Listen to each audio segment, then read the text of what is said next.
Puji syukur kita panjatkan kepada Allah Subhanahu wa taala yang telah memberikan kita nikmat dan kesempatan sehingga kita bisa hadir pada acara Zoom meeting ini dengan keadaan sehat dan walafiat. Seterusnya salat dan salam kepada baginda Nabi Muhammad SAW dengan ucapan Allahumma sholli ala sayyidina Muhammad wa ala ali sayyidina Muhammad. Oke, sebelumnya saya izin memperkenalkan diri terlebih dahulu. Saya Zulfat Rahab. Saya sebagai moderator yang akan mengatur jalannya diskusi pada malam hari ini. Adapun kesempatan kali ini kita akan membahas topik yang sangat menarik, ya, yaitu analisis wacana kritis Van Dijk. Nah, adapun Van Dijk di sini bukanlah Van Dijk pemain sepak bola yang berasal dari Liverpool, Liga Inggris, bukan. Tapi Pandek di sini adalah seorang linguistik dan ahli studi wacana sekaligus merupakan salah satu tokoh utama yang berkontribusi dalam mengembangkan metode analisis wacana kritis. Nah, pada bincang riset sebelumnya, epistemik sudah melakukan eh, membedah teori CDA atau analisis wacana kritis secara umum, di mana SIDA ini dipahami sebagai metode yang mempelajari bahasa sebagai bagian dari perilaku sosial, yang di dalamnya lebih menekankan pada aspek ideologi dan dinamika kuasa. Jadi, mempelajari analisa wacana kritis ini membantu kita untuk menganalisis bagaimana bahasa yang diucapkan dan dituliskan dalam sebuah teks menggambarkan relasi kuasa dan dominasi ideologi. Ada beberapa teori dalam metode analisis wacana kritis. Dalam bincang riset episode yang ke-9, epistemik sudah membahas metode discourses analysis Theon van Leeuwen, yang fokusnya tidak hanya menganalisis teks secara linguistik, namun juga menganalisis visual atau semiotik. Nah, berbeda dengan teori analisis wacana kritis Van Dijk, teori Van Dijk ini tidak hanya menganalisis teks dan hubungannya dengan konteks sosial, tapi juga proses kognitif individu dalam membuat dan menerima informasi. Untuk penjelasan lebih lengkap terkait metode Van Dijk ini akan dijelaskan langsung oleh Ibu dosen yang luar biasa. Beliau adalah guru besar Cultural Study sekaligus direktur dari Komunitas Epistemic Institute. Kepada Ibu Profesor Dr. Mundira Hayu, waktu dan tempat kami persilahkan.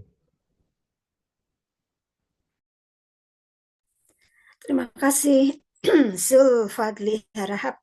Terima kasih atas pengantarnya. Selamat malam, Bapak, Ibu, dan teman-teman semua.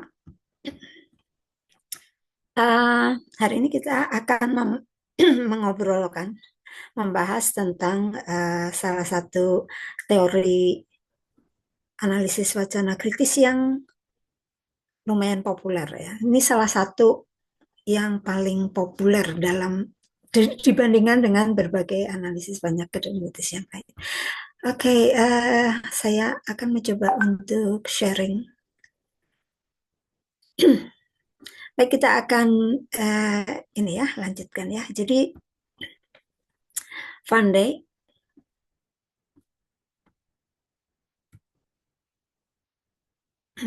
oke. Kenapa tidak bisa jalan ya? Jadi Van Dijk ini merupakan salah satu ahli di bidang yang melakukan banyak riset ya tentang analisis dengan menggunakan kerangka kerja analisis wacana kritis, dan Van Dijk juga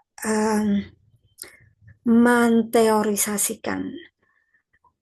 Kalau dulu kita pernah membahas teorinya Van Leeuwen, pernah membahas mungkin juga waktu yang di introduction itu Verclov, kita akan lihat perbedaannya ya kalau teman-teman semua mengikuti sebelumnya. Oke, kalau tidak juga nggak apa-apa sih. Kita bisa melihat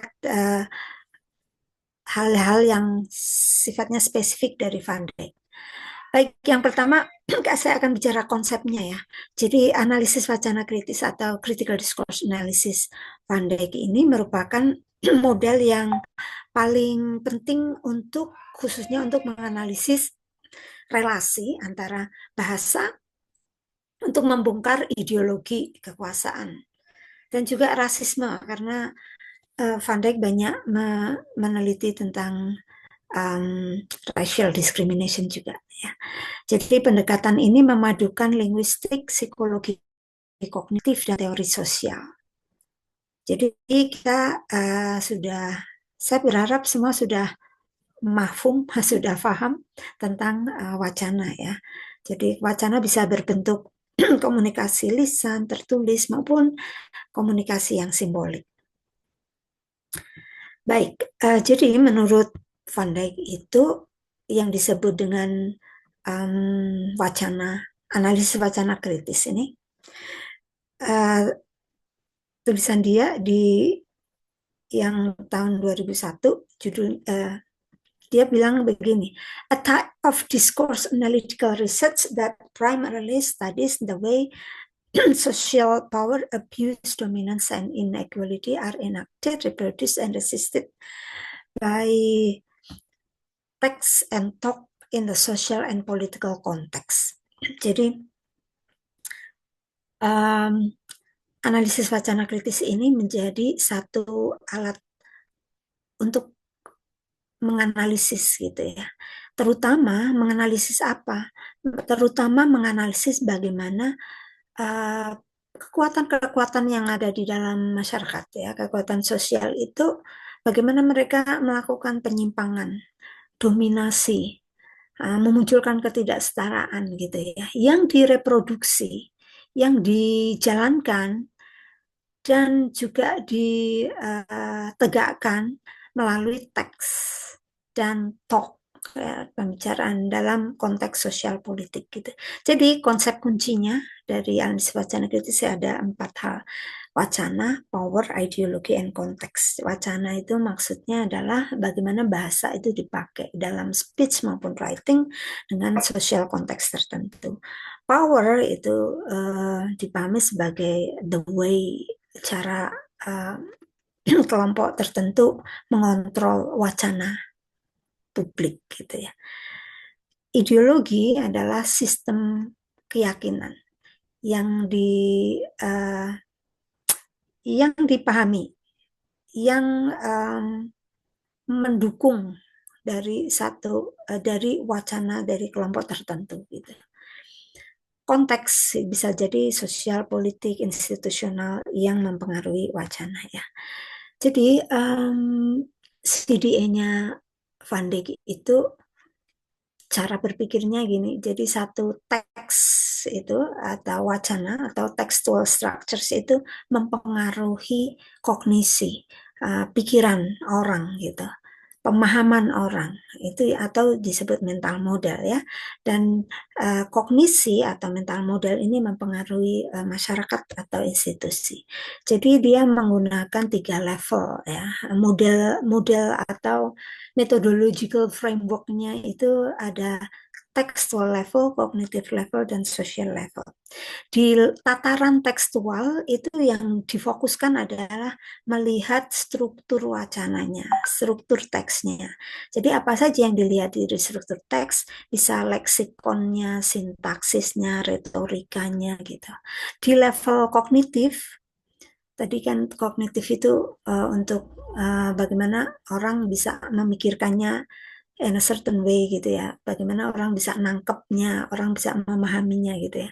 Itu fokusnya adalah mental representation ya.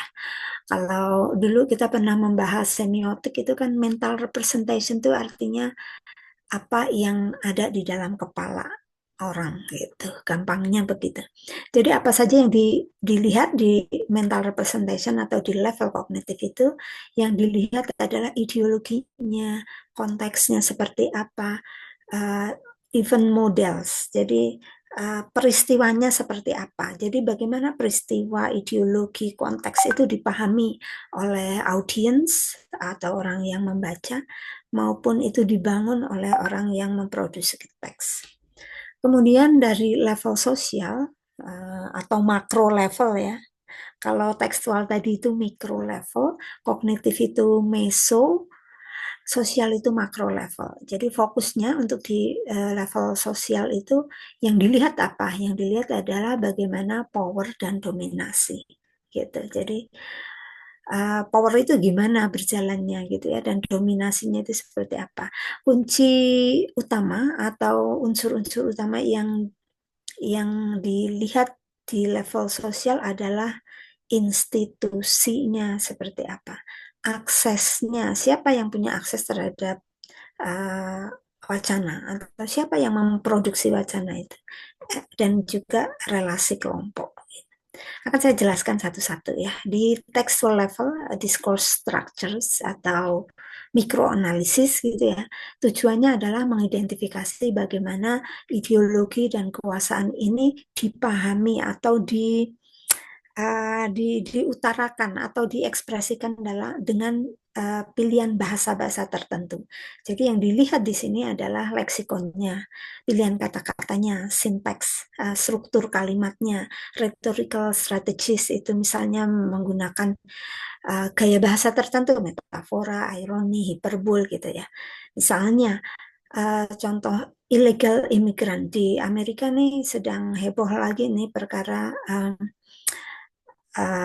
Trump menganggap semua yang ilegal imigran itu harus dideportasi, harus dipulangkan semua. Kalau enggak akan didenda gitu ya. Dendanya tiap hari berapa gitu. Pokoknya besar banget gitu. Kalau orang-orang yang dianggap ilegal itu mau tidak mau meninggalkan Amerika gitu. Nah, jadi ada istilah illegal imigran, kemudian dilawan dengan istilah undocumented people. Jadi istilah illegal imigran ini istilah yang dari pemerintah gitu. Ini nih contohnya ya. Jadi mereka pada demonstrasi. Jadi ada yang menarik nih di gambar yang paling atas itu ada tulisannya yang demo nih, no one is illegal on stolen land. Ya, nggak ada yang ilegal ya. Kalau mau bilang ilegal, semua ilegal gitu ya. Karena tanah yang mereka huni itu bukan tanahnya Trump, bukan tanahnya orang kulit putih. Tanah yang mereka pijak itu adalah tanahnya suku Indian, ya kan. Jadi mereka melawan narasi ilegal imigran itu. Nah, yang lebih parah lagi adalah anak-anak dari para imigran ini ya, mereka kemudian ada ini ya, CCHS stands with undocumented students. Jadi mereka lebih menggunakan undocumented. Undocumented itu artinya tidak punya dokumen yang sah gitu. Mereka menolak disebut ilegal ya. Nah, sehingga mereka memperjuangkan haknya sebagai undocumented students gitu. Jadi mereka membutuhkan education, not deportation gitu. Ini siswa-mahasiswa itu ya. Karena Trump sangat keras nih dalam urusan imigran ini. Jadi di Amerika banyak sekali imigran yang mungkin juga sudah berpuluh-puluh tahun gitu ya. Dan mereka kan kalau di Amerika itu kalau sudah lebih dari 5 tahun dan punya track record yang bagus, positif, mereka bisa mengajukan untuk mendapatkan permanent resident kayak gitu. Nah, ini ya contoh tentang tadi pilihan kata. Pilihan kata itu bukan hal yang sederhana ya. Pilihan kata itu bisa menjadi sangat politis dalam konteks kayak gini ya. Dalam konteks justice, dalam konteks politik, dalam konteks ketidakadilan sosial seperti itu. Jadi pilihan kata itu bisa dianalisis secara jeli. Orang itu perang itu di ini mereka perangnya adalah perang narasi kemudian ya. Oke, yang berikutnya adalah di cognitive level atau yang meso level. Jadi kalau istilah yang dipakai oleh uh, Van Dijk ini adalah cognitive level gitu. Di level ini uh, membahas mental representation. Jadi bagaimana mental representation itu dibentuk ketika membaca atau mendengar satu diskursus tertentu gitu. Jadi apa yang ada di pikiran Anda kalau Anda mendengar kata undocumented students, undocumented immigrant, gitu. Apa yang ada di kepala Anda kalau dibilang illegal immigrant gitu, itu namanya mental representation. Nah, di sini ada beberapa poin ya, ada beberapa istilah yang perlu dipahami. Ada model of events, yaitu subjective interpretation, interpretasi subjektif. Peristiwanya itu apa sih model of eventnya itu? Jadi bagaimana satu peristiwa itu diinterpretasi atau dipahami oleh audiens atau oleh orang yang mendengar atau membacanya. Kemudian ada konteks modal. Jadi bagaimana orang yang berbicara atau orang yang memproduksi sebuah wacana itu mengadaptasi sebuah wacana berdasarkan mereka bicara dengan siapa, mereka kapan bicaranya, di mana gitu. Maksudnya adalah jadi melihat konteks dari sebuah wacana atau sebuah pembicaraan itu dibicarakan di dalam konteks di mana, kapan, dengan siapa gitu. Konteks modal namanya ya. Shared social cognition. Jadi ada satu pengetahuan atau ideologi yang secara bersama-sama diyakini dalam sebuah kelompok. Jadi di level ini tujuannya adalah memahami bagaimana individu itu atau orang atau audiens itu memproses dan menginternalisasi uh, ini ya wacana tertentu yang tentu saja ada muatan ideologisnya dan bagaimana internalisasi ini bisa ini ya membentuk identitas kelompok atau mungkin juga prejudis.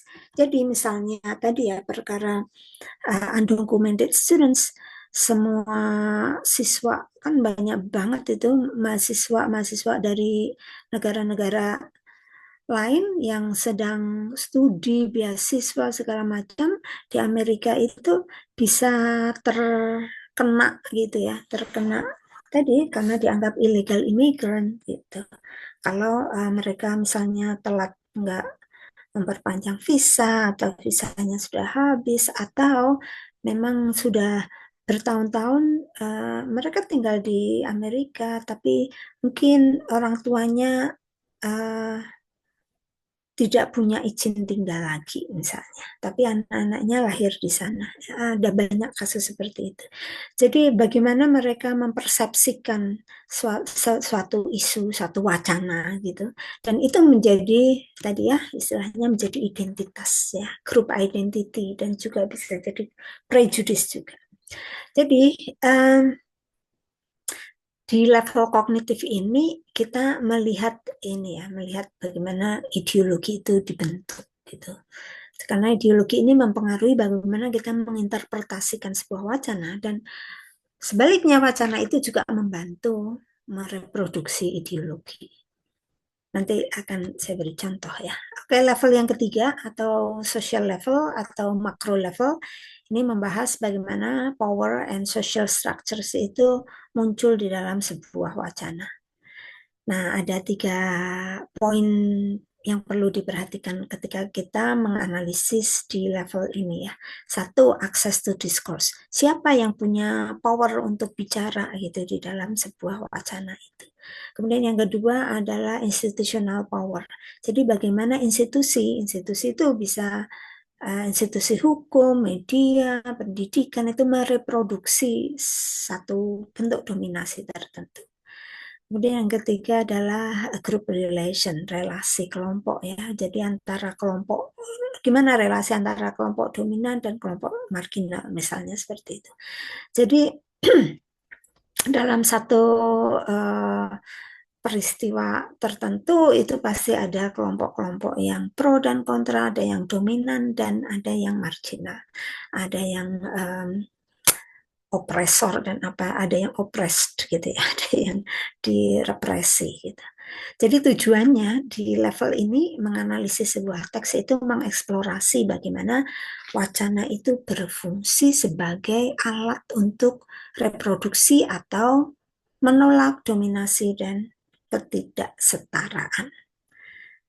Nah, di level ini kita akan bisa melihat bagaimana wacana dibentuk dan pada saat yang sama juga membentuk relasi sosial yang ada. Oke, ada satu hal lagi yang menarik nih dari Van Dijk itu adalah dia ini salah satu keunikan Van Dijk ya, ideological square. Jadi dia itu membuat uh, apa namanya square itu kotak-kotak, empat kotak ini ya. Jadi untuk mengidentifikasi, jadi model ya untuk mengidentifikasi bagaimana penulis atau orang yang memproduksi teks itu berpihak pada ideologi yang mana, in group atau out group. Jadi dalam sebuah wacana itu kita akan bisa lihat ini dia ini in group atau out group ya. Ini dia ini mendukung atau mendukung kelompok ini atau melawan kelompok itu. Nah, gitu ya. Jadi contohnya begini nih. Bukan contohnya, maksudnya ideological square-nya seperti ini. Emphasize itu apa yang ditekankan. Dalam sebuah wacana itu, kalau dia menekankan our good action, yang our, yang saya gitu, kami, itu yang bagus-bagus gitu. Tapi kalau yang mereka, their, itu bad action. Yang jelek-jelek itu mereka. Us and them kalau bahasa Inggrisnya ya. Saya dan mereka, kita dan mereka, kami dan mereka gitu ya. Jadi our good action kalau yang saya atau kami itu yang ditekankan itu yang emphasize, yang ditekankan itu yang bagus-bagus. Dan yang nggak bagus-bagus dari kami atau saya itu di-emphasize, nggak diliatin gitu, disembunyikan gitu yang jelek-jelek. Nah itu namanya ideological square, itu mengetahui model ini in atau out group gitu ya. Jadi kita sebenarnya bisa melihat dalam sebuah wacana itu seringkali kita bisa dengan mudah ini siapa sih yang berbicara dan dia posisi ideologisnya seperti apa. Baik, Van Dijk itu terutama teorinya bisa dicocok gitu ya untuk menganalisis media discourse atau wacana media.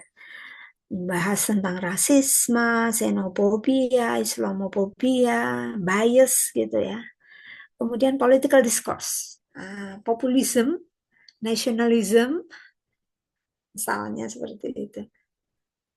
Capitalism, parliamentary debates untuk membahas debat, membahas berita, textbook juga bisa, social media, hukum, metodenya. Oke, saya akan mengulang lagi. Tadi di atas kita sudah membahas tentang methodological framework sebenarnya ya. Tapi secara praktisnya Van Dijk itu yang pertama tentu saja collecting data ya. Data wacananya itu apa gitu. Pidato kah atau artikel, artikel berita, artikel politik gitu. Analyzing textual structure, melihat headlines-nya, melihat lexical choice-nya. Headlines itu judulnya seperti apa, paragraf paling awal seperti apa, lexical choice, pilihan-pilihan katanya seperti apa tadi ya, analisis yang pertama tadi, analisis mikro, struktur teks. Interpretasi, menginterpretasikan bagaimana mental modelnya itu dibentuk dan direproduksi. Jadi mental model seperti apa yang dibentuk dari sebuah teks gitu. Yang selanjutnya adalah mengkontekstualisasikan temuannya dalam dikontekskan dengan struktur sosial secara lebih luas gitu maksudnya.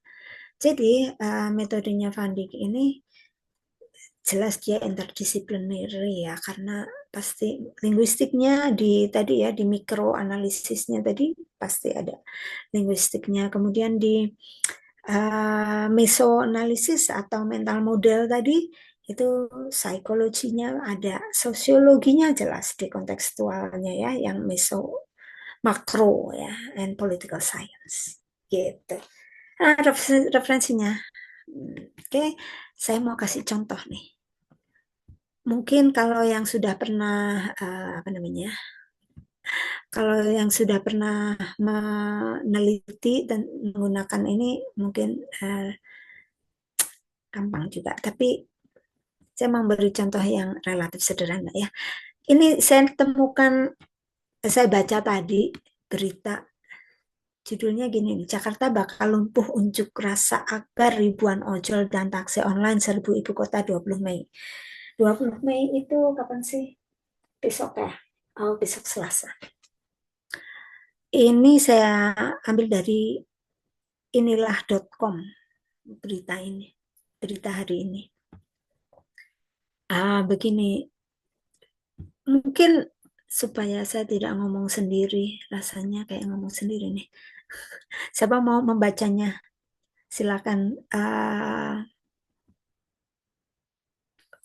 Silvadli, bisakah membaca, kelihatankah? Kelihatan Bunda. Oke, silakan baca ya berita Yang pertama ya ini. Bunda. Ah, ah. Satu Oke. halaman ini dibaca. Eh, Garda Indonesia sebagai Asosiasi Pengemudi Ojol atau ojek online meminta maaf kepada masyarakat Jakarta dan aglomerasi Jabodetabek karena menjelang dan pada 20 Mei 2025, Kota Jakarta akan diserbu pengemudi online gabungan roda 2 dan roda 4. Lanjut Bunda. Ya, terus. Aksi ini dilakukan dalam rangka unjuk rasa Akbar dan reuni aspirasi Akbar Aksi 2205. Selain akan kedatangan ribuan ojol dan taksi online dari berbagai penjuru bahkan yang akan hadir dari Jawa Timur, Jawa Tengah, Yogyakarta, Cirebon, Bandung, Cikampek, dan Karawang dari arah timur Pulau Jawa, Jakarta akan kedatangan juga ratusan ojol dari barat Pulau Jawa seperti dari Palembang, Lampung, dan Banten Raya. Ujar Ketua Umum Garda Indonesia, Raden Igun Wicaksono dalam keterangan tertulisnya dikutip di Jakarta, Sabtu 17 bulan 5 2025. Aksi Akbar 205 ini akan terkonsentrasi di Istana Merdeka, Kementerian Perhubungan, dan DPR RI. Igun mengatakan akan sangat besar kemungkinan sebagian Jakarta akan lumpuh karena kemacetan panjang. Untuk itu, lanjut Igun, pihaknya minta maaf dari jauh hari apabila ada masyarakat terjebak kemacetan dan terganggunya kegiatan masyarakat. Dikutip dari inilah.com, Jakarta bakal lumpuh unjuk rasa Akbar penutup Oke, ojol. iya. Oke, masih ada terusannya. Silakan dibaca. Adapun hal yang dituntut dalam aksi ini adalah mengenai pelanggaran peraturan regulasi Kemenhub KP nomor 1001 tahun 2022 terkait potongan biaya aplikasi 20% yang dilanggar oleh perusahaan aplikator-aplikator besar hingga mencapai 50%. Igun mengatakan mereka menuntut payung hukum untuk ojol. Potongan biaya aplikasi hanya 10% dan revisi tarif atau hapus aceng, slot, double order, hemat, dan lain-lain. Selain aksi unjuk rasa, Garda juga melakukan aksi offbite atau mematikan aplikasi massal. Aplikasi massal total seluruh Jabodetabek selama 1 Selasa 20 Mei 2025 mulai jam 00 sampai jam 23.59 WIB. Oke, terima kasih. Oke Bunda, sama-sama. Menarik ya. Ini berita. Nah, sekarang coba kita ini ya, kita lihat dengan tadi dengan menggunakan Metodenya Van Dijk. Gitu. Yang pertama kita lihat textual structure. Oke, siapa mau berpendapat boleh nih. Jadi dari contoh ini kita pertama bisa melihat aspek apa kalau kalau kita melihat textual structure itu. Kita bisa melihat pilihan kata ya, ya kan? Pilihan kata. Contohnya pilihan kata ada kata diserbu gitu ya. Serbu, ada meminta maaf. Kota Jakarta akan diserbu. Jadi kata diserbu. Kemudian ada kata unjuk rasa akbar, reuni aspirasi akbar. Ada kata ribuan ojol dan aksi akbar. Jadi menunjukkan bahwa dari kata akbar yang berkali-kali disebut ya, untuk menunjukkan bahwa aksinya, eventnya itu akan besar gitu. Karena di situ akan ribuan ojol. Itu untuk menunjukkan bahwa eventnya, peristiwanya itu akan jadi peristiwa yang besar, jadi dramatis gitu. Kemudian ada kata diserbu itu kan seperti invasi gitu ya. Jadi ada satu nggak main-main gitu, itu satu hal yang serius gitu. Nah, tapi ada kata meminta maaf gitu ya. Siapa nih yang minta maaf? Garda Indonesia sebagai asosiasi pengemudi ojol gitu. Jadi di sini ada beberapa hal ya, bahasa yang meminta maaf beberapa kali kan disebutkan ya di kalimat yang terakhir di halaman ini. Untuk itu Lajen Inggun pihaknya meminta maaf dari jauh hari apabila ada masyarakat terjebak kemacetan dan terganggunya kegiatan masyarakat. Jadi uh, si ini ketua asosiasi pengemudi ojol ini ingin menggugah simpati gitu ya dari masyarakat Jakarta karena dia tahu pasti akan banyak yang kalau macet uh, akan banyak hal yang banyak orang yang muring-muring gitu ya akan banyak orang yang marah-marah jadi dia jauh hari sudah meminta maaf jadi sifatnya tuh defensif sifatnya itu ingin menunjukkan bahwa unjuk rasa ini sopan gitu ya karena dia sudah minta maaf sebelumnya. Jadi di sini ya kalau dilihat leksikalnya ada banyak leksikal atau kata-kata pilihan kata diksi yang untuk menunjukkan bahwa kegiatan yang akan dilakukan tanggal 20 Mei itu skalanya besar gitu. Ada ribuan ojol dan taksi online. Kemudian yang akan hadir dia menyebutkan berbagai provinsi, berbagai kota gitu ya. Nggak hanya di wilayah Jabodetabek saja gitu, tapi akan hadir dari Jawa Timur, Jawa Tengah, Jogja, Cirebon, Bandung, Cikampek, bahkan yang dari luar Jawa, dari Palembang, Lampung gitu akan ke Jakarta semua gitu. Nah, itu menunjukkan untuk membangun satu image bahwa kegiatan ini serius, kegiatan ini skalanya besar, kegiatan ini akan membuat Jakarta lumpuh gitu. Tapi dia juga uh, bersopan santun dengan mengatakan meminta maaf gitu dari jauh hari. Jadi kalau dilihat dari leksikal dan sintaksisnya gitu ya, itu dia ingin si siapa nih ketua Garda Indonesia ini ingin membangun bahwa dia punya power yang besar gitu ya kan dia punya power yang besar dan dia akan apa namanya yang dituju itu Jakarta dan yang dituju itu khususnya di mana tadi Istana Merdeka, Kementerian Perhubungan dan DPR RI gitu. Jadi itu satu apa ya namanya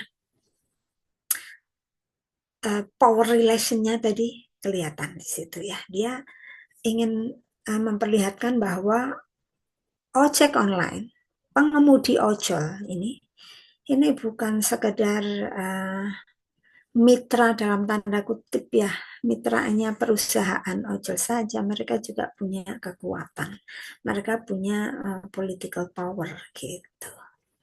Itu. Jadi secara leksikal, secara sintaksis ya, sintaksis itu kalimatnya gitu.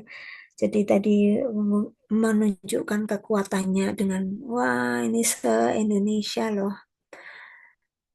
Meskipun mayoritas di Jawa dan juga di Palembang, Lampung gitu ya yang akan hadir.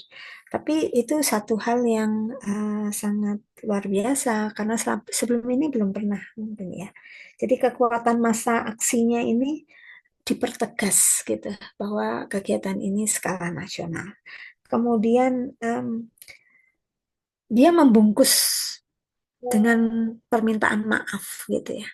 Itu dimaksudkan tadi juga bukan hanya minta maaf ya, dia memberikan apa yang namanya um, supaya orang tahu bahwa kalau hari itu akan orang di Jakarta ya, kalau hari itu akan ada demonstrasi besar-besaran gitu. Walaupun tadi nggak ada kata demonstrasi ya.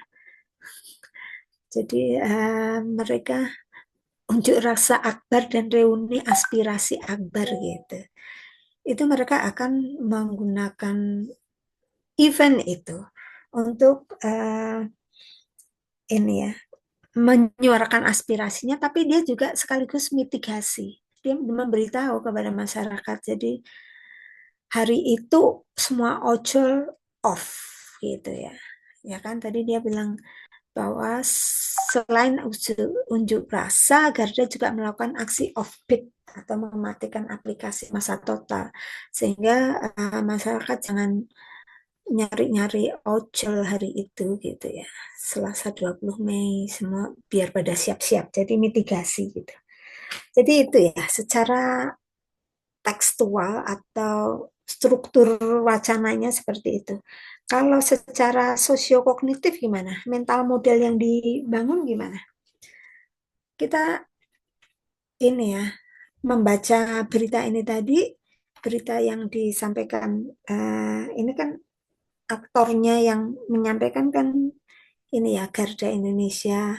Siapa tadi namanya ya? Ketua Umum Garda Indonesia Raden Igun Wicaksono gitu ya. Itu menunjukkan bahwa mental model yang dibangun ini dia ingin masyarakat paham gitu bahwa ini bukan demonstrasi yang ricuh, bukan demonstrasi yang dar der der gitu ya, tapi dia memitigasi dengan minta maaf, dengan memberitahu bahwa 24 jam hari itu tidak ada ojek online gitu, tidak ada ojol. Jadi dia meminta audiens atau pembaca itu untuk siap-siap gitu, untuk mahfum apa yang akan terjadi pada hari itu. Jadi itu mental model yang dibangun melalui pemberitaan ini. Dan juga dia bukan hanya mau menyebut Jakarta, tapi mereka punya aspirasi gitu. Aspirasinya apa? Nah, tadi Ikun mengatakan mereka menuntut payung hukum untuk ojol.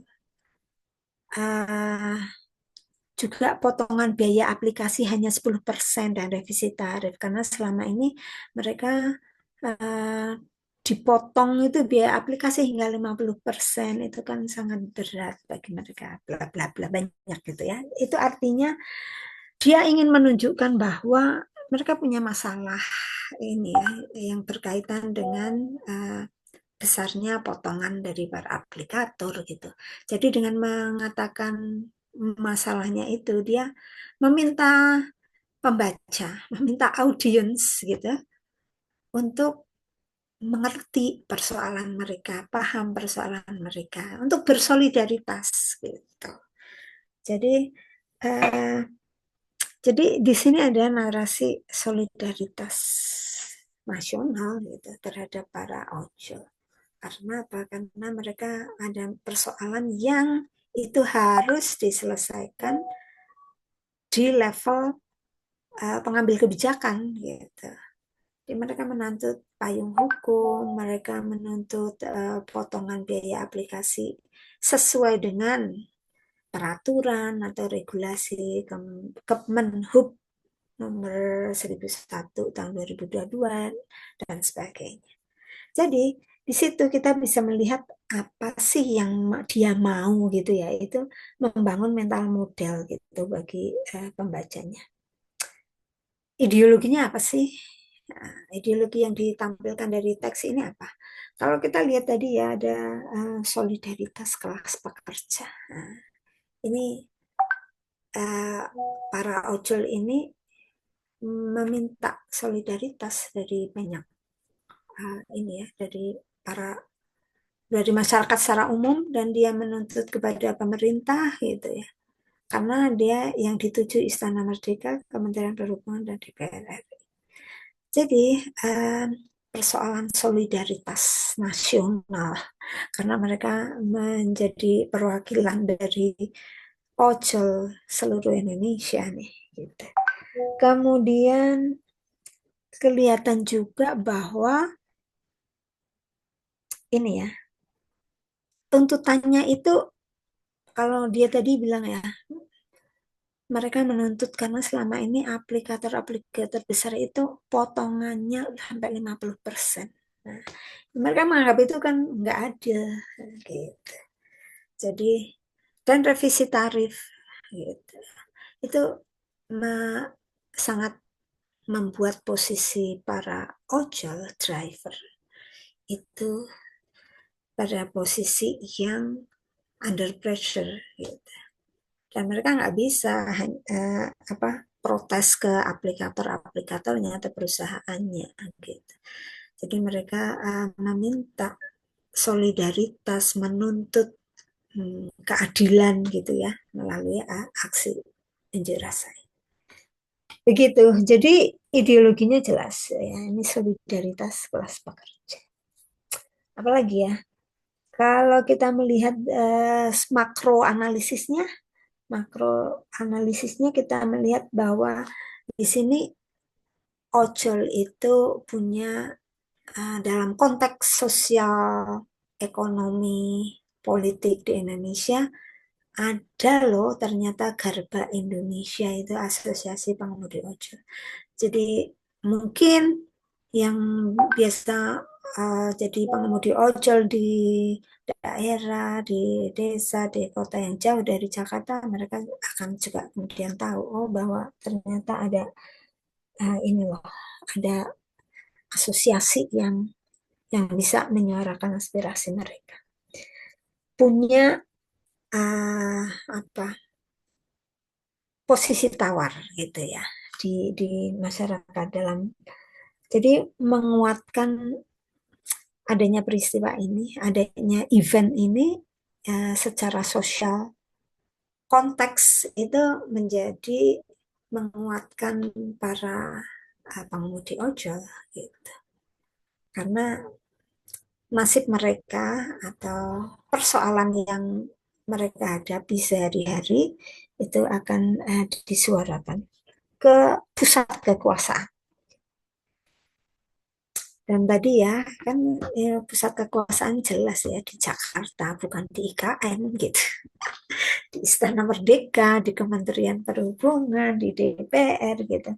Jadi para pengemudi ini secara ini ya, mereka punya relasi kuasa yang kuat gitu, punya power gitu untuk sampai geruduk ke Jakarta, ke DPR, kementerian, ke Istana Merdeka gitu ya.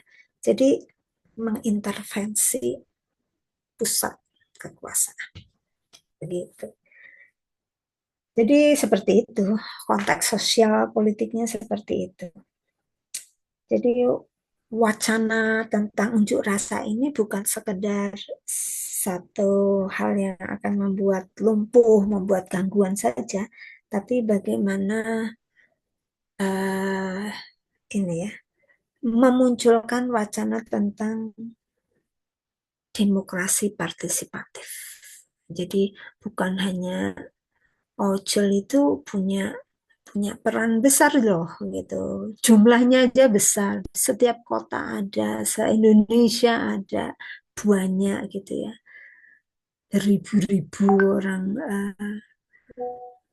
menjadi pengemudi ojol. Nah, seperti itu. Apa namanya?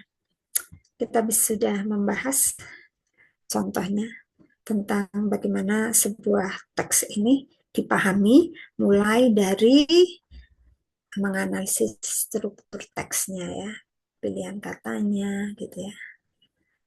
Interpreting how mental models, bagaimana mental model itu dibentuk dan direproduksi. Jadi bagaimana pembaca itu memahami ya, menginterpretasikan. Dan kemudian social konteks ya, mengkontekstualisasikan dalam struktur sosial yang lebih luas. Baik, saya kira uh, seperti itu. Silakan dilanjutkan dengan diskusi. Terima kasih. Saya kembalikan ke Mas Moderator. Assalamualaikum warahmatullahi wabarakatuh. Waalaikumsalam warahmatullahi wabarakatuh. Baik Bunda, terima kasih atas pemaparan materinya. Oke teman-teman, barangkali ada yang ingin bertanya, monggo dipersilahkan. Boleh raise hand ya terlebih dahulu.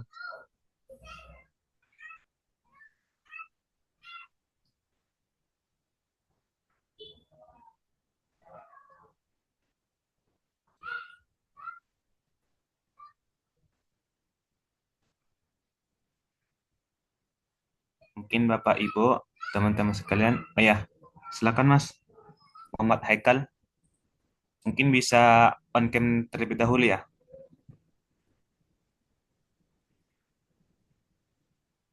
Assalamualaikum warahmatullahi wabarakatuh. Waalaikumsalam warahmatullahi wabarakatuh. Ya, ini izin bertanya. eh Sebelumnya itu saya pernah untuk melakukan apa namanya suatu analisis memakai analisis wacana kritis, tapi mungkin tidak melalui Van Dijk ya, tapi teori lain. Nah, saya lihat di beberapa apa namanya artikel terlebihnya itu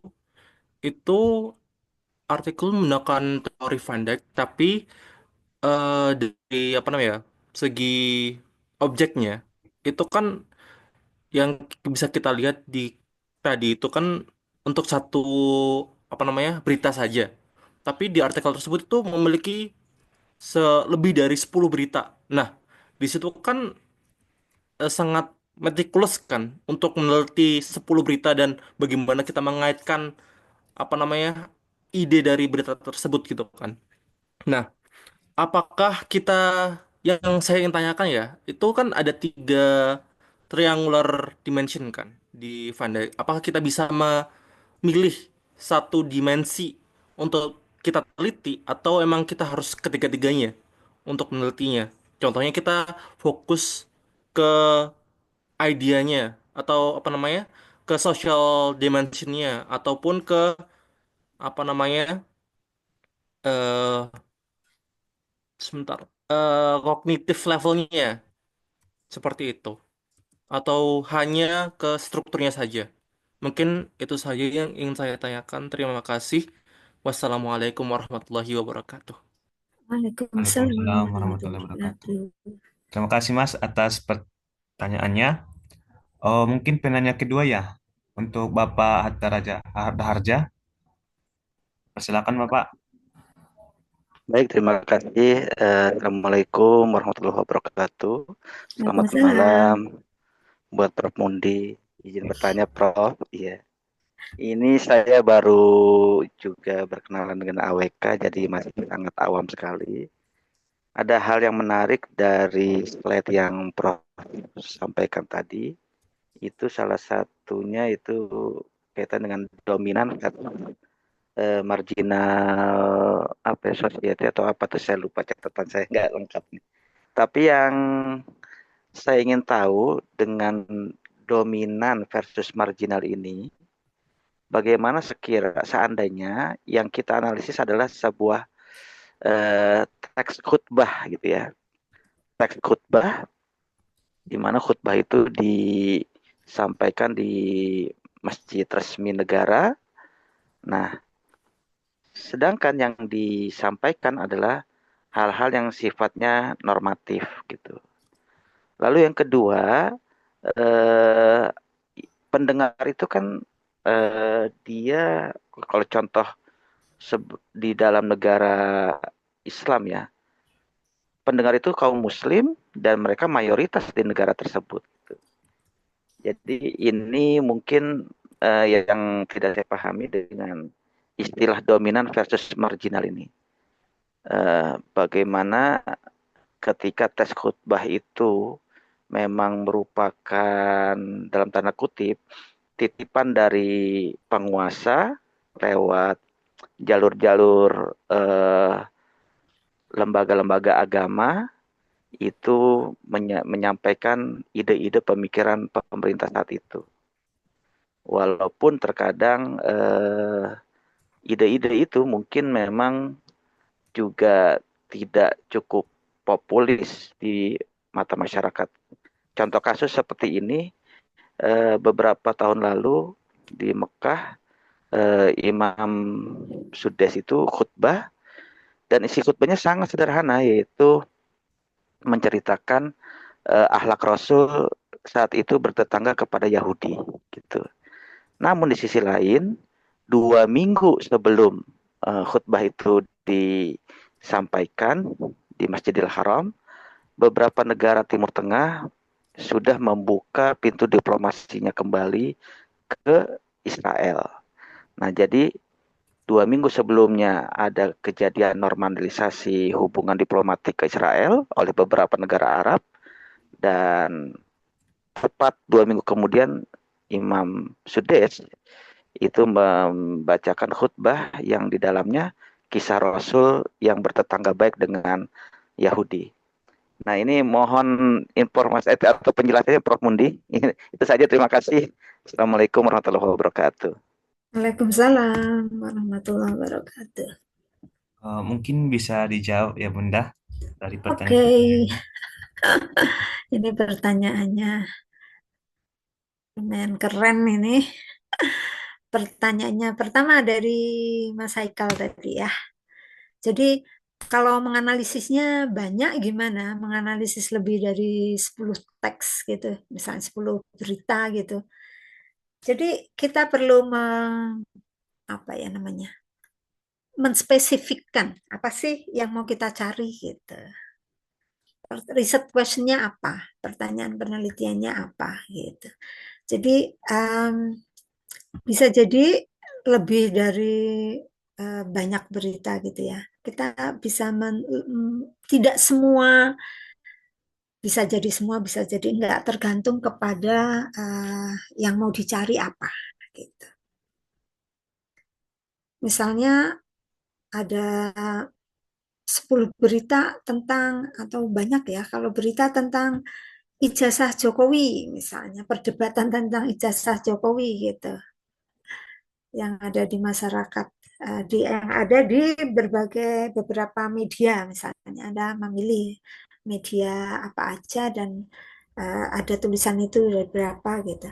Nah, kita harus make it spesifik gitu, yang mau ditanyain apa, kemudian data itu dicari sesuai yang ditanyakan. Kalau ternyata kata-kata yang di ini banyak, ya berarti memang harus diambil semua sesuai data itu.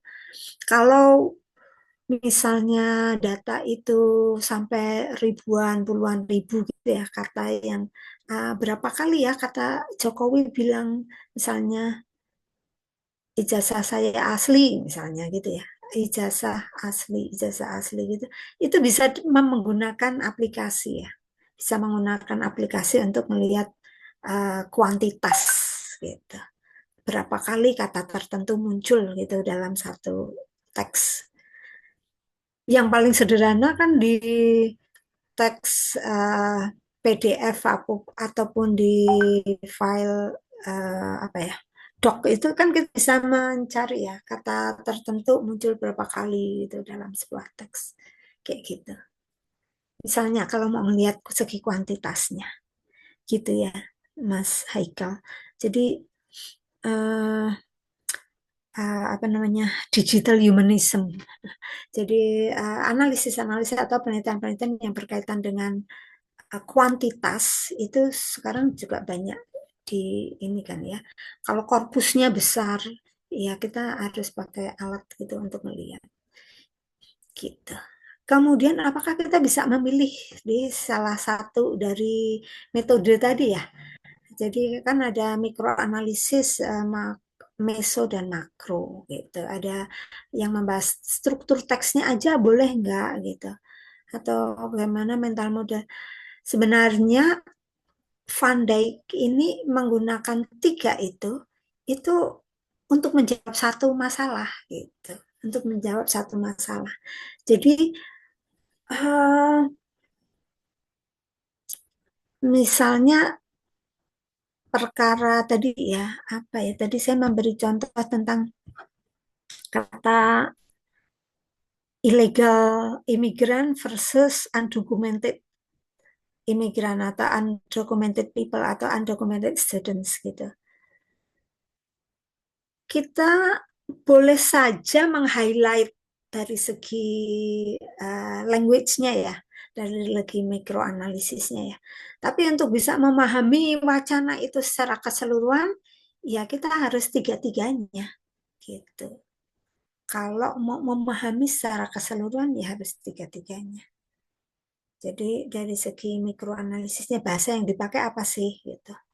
Kemudian mental model pemahaman orang itu kayak apa gitu. Kemudian pemahaman interpretasi kan termasuk respon juga. Kemudian itu konteksnya gimana sih tentang undocumented students itu, kenapa sih ada istilah undocumented gitu. Siapa yang menyebut undocumented dan siapa yang menyebut illegal immigrant gitu. Itu harus melihat konteks sosialnya. Jadi kalau menganalisis dengan CDA-nya Van Dijk seperti ini, mau tidak mau harus menganalisis tiga aspek itu. Gitu. Karena apa? Karena kita nggak bisa hanya melihat kata-katanya saja tanpa ngerti konteks sosial politik seperti apa. Gitu. Misalnya tadi yang lihat bagaimana orang-orang demo, kan orang demo itu kan mental model.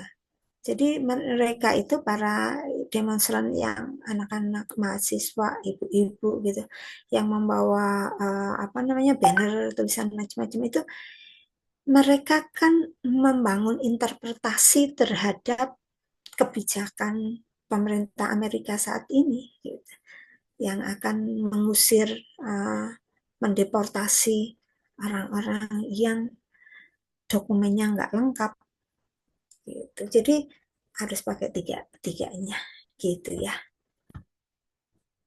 Begitu. Kemudian pertanyaannya Pak Hatta nih, Pak Hatta Raharja nih, risetnya keren nih. Ini kalau di riset menarik loh Pak. Teks khotbah normatif, iya benar. Teks khotbah itu pasti normatif. Kemudian apakah itu bisa dianalisis secara kecil? Sangat bisa. Justru yang normatif-normatif ini nih menarik. Seperti Pak Hatta tadi juga cerita bahwa uh, khotbahnya siapa Syekh Sudais itu menyebut atau menyitir akhlak Rasul ketika bertetangga dengan Yahudi. Nah, itu kan menunjukkan bahwa pidato itu sangat political konteks. Nah, khotbahnya itu sendiri sangat politis memang. Khotbahnya itu untuk melegitimasi normalisasi hubungan dengan Israel gitu. Jadi sangat bisa dianalisis dengan wacana kritis. Untuk apa toh menganalisis dengan analisis wacana kritis? Untuk mengetahui apa sih ideologinya dari pidatonya Syekh Sudais ini. Gitu. Ideologinya jelas, mereka mendukung normalisasi dengan Israel. Melalui apa? Melalui metaforanya, melalui kisah Rasul yang berhubungan bertetangga baik dengan orang Yahudi dan sebagainya. Jadi dia membuat rujukan tentang kisah atau cerita itu juga dipilih-pilih gitu. Dia tidak menggunakan ayat-ayat yang banyak sekali ayat di Quran yang mendiskreditkan Yahudi kan, orang-orang Yahudi kan. Nah, ini saya sudah di sini berceritanya apa berkhotbahnya malah menceritakan tentang bagaimana Rasul bertemu dengan Yahudi karena dia ingin melegitimasi bahwa normalisasi dengan Israel itu ada ada landasan historisnya gitu. Jadi khotbah yang sangat politis memang. Khotbah dia ideologinya jelas khotbah itu. Khotbahnya mendukung normalisasi Israel. Begitu. Uh, Apalagi ya yang tadi ditanyakan. Jadi Syekh Sudais itu mewakili kelompok yang dominan, kelompok penguasa. Gitu. Apakah ada yang mengkritik? Banyak. Ketika di apa namanya, saya dulu kayaknya pernah mengikuti juga berita-berita Haramain gitu. Itu ada komentar panjang lebar itu siapa netizen, audiens. Mereka akan mengomentari, mengkritik dan sebagainya. Ketika dia khotbah, saya sudah di sana khotbah, ya nggak ada yang protes. Kenapa? Karena kalau protes nanti pasti di ini ya, dihukum atau di secara langsung pasti akan dihukum atau di ini oleh uh, askar yang ada di sana ya. Jadi um, jelas dalam hal itu saya sudah orang yang berkhotbah itu sebagai kelompok yang dominan gitu. Yang audiens jamaah itu sebagai kelompok yang overpowered, yang didominasi, yang dikuasai gitu, sebagai konsumen dari khotbah dia gitu. Apa lagi ya? Sepertinya itu. Begitu Pak Hatta, mungkin bisa dilanjutkan kalau masih belum jelas. Tapi memang yang disebut dengan institusi tadi salah satunya adalah institusi agama. Institusi agama itu dalam analisis wacana kritis tidak tidak apa tidak berdosa untuk dikritik. Kalau menurut analisis wacana kritis ya semua hal bisa dikritik gitu.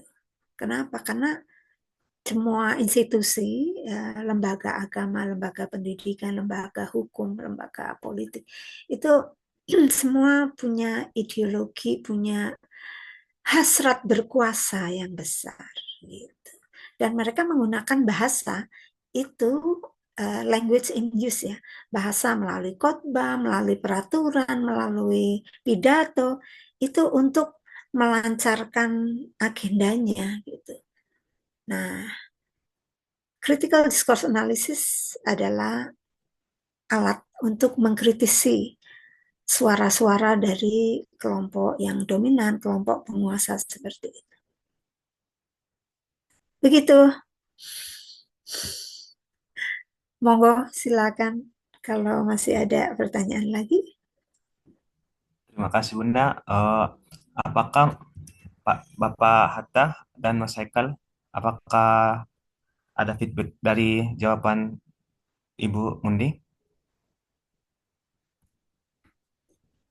Eh, Izin, ya, izin oh Bapak. ya, Mas Haikal dulu, monggo. Bapak aja dulu. Oke, kalau gitu Oh, izin Mas Haikal ya. Iya, menarik apa yang disampaikan respon oleh Prof. Mundi ya. Eh, Ketika misalkan kita tahu teks itu memang diproduksi oleh institusi agama ya. Jadi sependek yang saya tahu, memang di Masjidil Haram itu punya semacam lembaga yang di dalamnya itu adalah orang-orang yang dianggap memiliki kemampuan ilmu keagamaan yang mendalam gitu ya. Dan juga menariknya memang di sini ada perubahan gaya politik ya dari kerajaan Saudi Arabia itu menyikapi dengan perkembangan apa yang terjadi di kawasan Timur Tengah. Mungkin ketika kita tahu teks ini memang dikeluarkan oleh institusi agama itu, apakah bisa kita klaim teks tersebut itu memang sebetulnya milik dari penguasa wilayah, yaitu milik kerajaan, tetapi bukan institusi. Atau kita hanya melihat sebatas ya yang memproduksi siapa? Yang memproduksi adalah institusi keagamaan. Jadi teks tersebut milik institusi keagamaan gitu. Atau kita bisa tarik lebih tinggi dari institusi keagamaan, yaitu di atasnya raja ataupun pangeran yang berkuasa saat ini. Bagaimana menurut Prof. Mundi seperti itu? Terima kasih. Baik, ya menarik nih. Jadi tadi kalau menggunakan ideological square-nya Van Dijk tadi, itu bisa untuk salah satunya mengidentifikasi.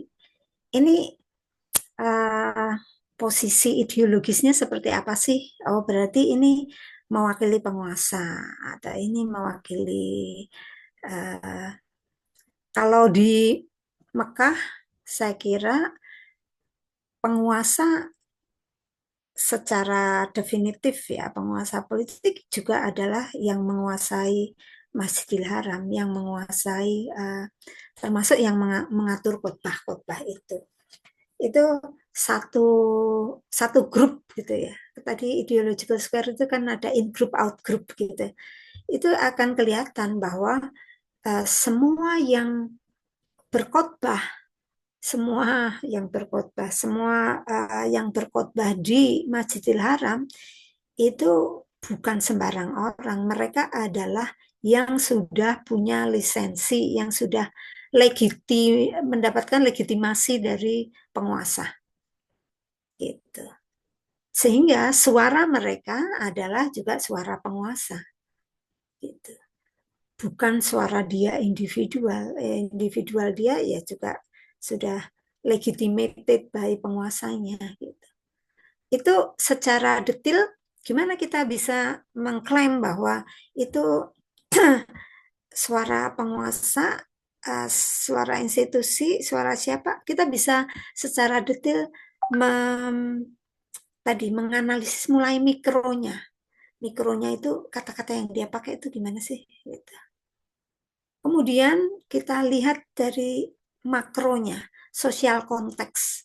Kenapa saya Sudais bicara tentang tadi ya berhubungan baik dengan Yahudi 2 minggu sebelum uh, apa 2 minggu sebelumnya itu negara-negara Timur Tengah normalisasi dengan Israel. Gitu. Jadi itu sosial konteksnya, Pak. Sosial political konteksnya. Sehingga kita bisa mengklaim bahwa oh suaranya Sesudais ini ya suaranya pemerintah. Suaranya penguasa gitu. Pemerintah Arab Saudi, semua suara penguasa karena mereka buktinya apa? Ya buktinya dia ngomong bertentangan baik dengan Yahudi dan buktinya pemerintah Arab Saudi membuka hubungan diplomatik dengan Israel dan sebagainya gitu. Jadi dari berbagai bukti itu baik mikro, meso maupun makro itu mengarah kepada satu titik gitu. Satu titik yang sama bahwa oh ternyata kompak nih apa yang apa yang dikhotbahkan oleh Syekh Sudais itu adalah sama dengan kebijakan dari raja atau penguasa dari Arab Saudi. Begitu Pak Hatta.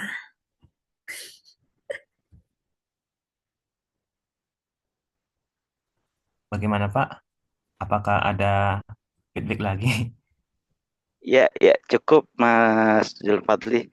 Tapi mungkin ini tanggapan sedikit aja. Kalau sekarang sih Kerajaan Saudi belum membuka itu ya hubungan diplomasi. Namun memang dari apa ya di belakang layarnya itu Iya, banyak betul, sekali gitu ya betul, Prof ya.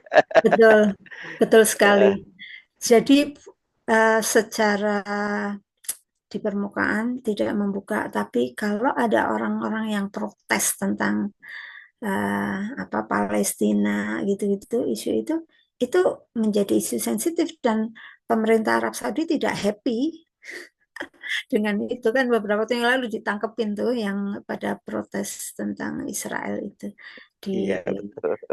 betul. Jadi politiknya memang gitu. Jadi mereka tidak secara terbuka terang-terangan politik di Timur Tengah saya kira begitu.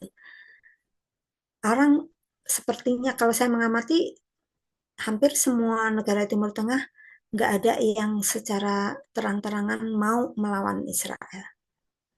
Nggak ada. Nggak ada yang mau. Kenapa? Karena kan relasi Arab Saudi, Amerika, Israel itu kan segitiga apa ya? Jadi Arab Saudi sangat baik dengan Amerika. Amerika juga dengan sukses mengkooptasi ya, bukan sangat baik sih. Amerika sukses mengkooptasi negara-negara Timur Tengah, termasuk Arab Saudi. Gitu sehingga selama Amerika apa mensupport Israel, ya negara-negara ini nggak berani mau melawan. Gitu sih secara iya Pak. Itu seru banget sih membahas itu. Di Timur Tengah, di wilayah itu yang paling berani kan cuman Iran gitu. Oke, monggo silakan. Tadi siapa yang mau Mas Haikal ya? Ya, Iya, ya, Prof. monggo. Gimana Iya. Mas? Izin apa namanya menambahkan lah itunya dari jawaban Prof itu Mm-mm. dikarenakan apa namanya jikalau korpus itu kan banyak kan itu kan memakai alat lah sebagai metode pengumpulan katanya dan korpusnya lah. Nah, Mm-mm. di sini saya ingin membahas tentang apa namanya kasus pemilihan presiden Indonesia kemarin, Prof. Mm-mm. Dengan apa namanya meneliti kesamaan bagaimana apa namanya fenomena politik di Indonesia itu sama seperti politik di Filipina. Sepertinya Bobong Marcos dan juga Indonesia itu memiliki kesamaan. Bagaimana wakil presidennya itu merupakan anak dari presiden sebelumnya juga gitu. Mm-mm. Nah, dalam hal tersebut nih, Prof, apakah ini kan dalam kita memakai apa namanya banyak sekali berita itu kan, Prof. Nah, eh, dalam dua objek tersebut nih, Prof, kita teliti fokus ke apa namanya teks untuk apa namanya di pemilu pemilu Indonesia saja atau kita fokus ke kedua-duanya. Jadi berita internasional tentang pemilu Filipina dan juga Indonesia atau kita fokus ke pemilu Indonesia dan juga kita mengaitkannya pada apa namanya meso level ataupun makro levelnya di Filipina gitu, Prof. Oke. Terima kasih. Jadi, oke. Jadi misalnya mau membandingkan nih antara yang di Indonesia dengan Filipina. Oke, membandingkan ya. Yang mau kita bandingkan apanya dulu? Oh, tentang wakil presidennya, misalnya wakil presiden di Filipina dan wakil presiden di Indonesia, gitu. Nah, kita cari data sourcesnya itu, oke, di mana, gitu. Kan berita Filipina juga ada di, misalnya kamu lihat di Jakarta Post misalnya ya, di Jakarta Post karena Jakarta Post itu berbahasa Inggris dan dia berita internasionalnya juga banyak. Oke, jadi di Jakarta Post saja Anda menggunakan pencarian berita tentang Wapres di Indonesia dan Wapres di Filipina di Jakarta Post. Dua-duanya karena katanya tadi pengen bandingkan. Nah, dari mulai tanggal berapa sampai berapa gitu. Terus setelah itu ketemu yang mau Anda cari itu apa? Dari perbandingan ini Anda mau lihat apanya? Apakah proses pemilihannya misalnya?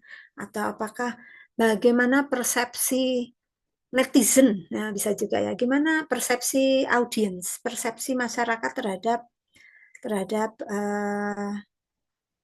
wakil presiden Indonesia dan wakil presiden Filipina. Nah, kalau misalnya Anda yang mau Anda lihat itu persepsi masyarakat, itu hal yang berbeda loh dengan misalnya bagaimana Jakarta Post memberitakan dua wapres ini. Itu hal yang berbeda. Itu jadi harus sangat ketat ya. Yang mau dicari apa nih gitu. Kalau misalnya mau melihat bagaimana Jakarta Post di Jakarta Post memberitakan Gibran dengan memberitakan wapresnya Filipina. Di edisi kapan, di tanggal berapa sampai berapa, gitu. Misalnya kayak gitu.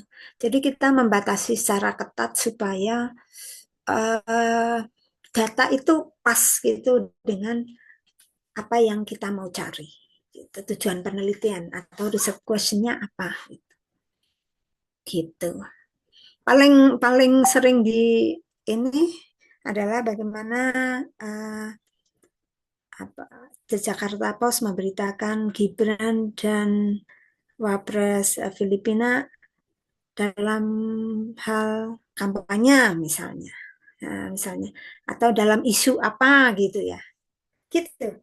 Jadi bahkan to make it specific, more specific itu dibatasi pada isunya kadang-kadang, isu tertentu. Tapi kalau mau ngelihat bagaimana respon pembaca, itu biasanya lihatnya di Twitter misalnya. Dalam kasus apa? Twitter itu kan audiens toh yang menginikan seperti itu. Gitu ya, Mas Haikal ya. Baik, Prof. Terima kasih. Oke.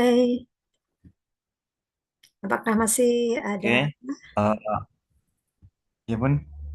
Mm-mm. Ya. Oh, Bapak, Ibu, dan teman-teman sekalian, apakah ada yang ingin bertanya lagi? Kami buka satu penanya lagi. Kami persilahkan, teman-teman, Bapak, Ibu.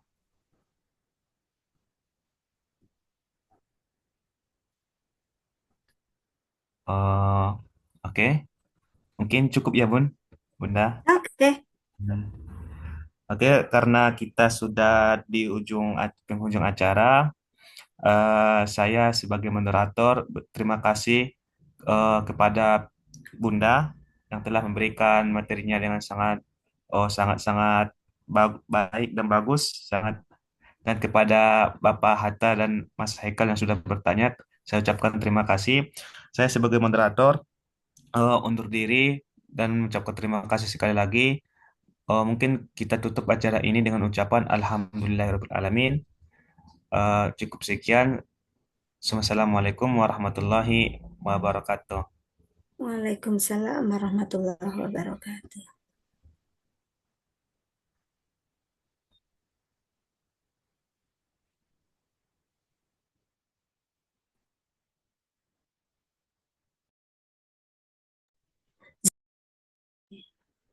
Zulfadil, kenapa tidak ada daftar hadirnya ya? Oh ya, sebentar ya teman-teman. Coba dikirim. Kirim ke grup aja kayaknya ya. Oh iya, ya udah. Terima kasih. Ya, bisa dikirim di grup Aduh. aja. Ya, terima kasih. Terima kasih Prof, semuanya. atas ilmu dan pengetahuannya. Oke, Haika, thank you. Oke, izin live ya.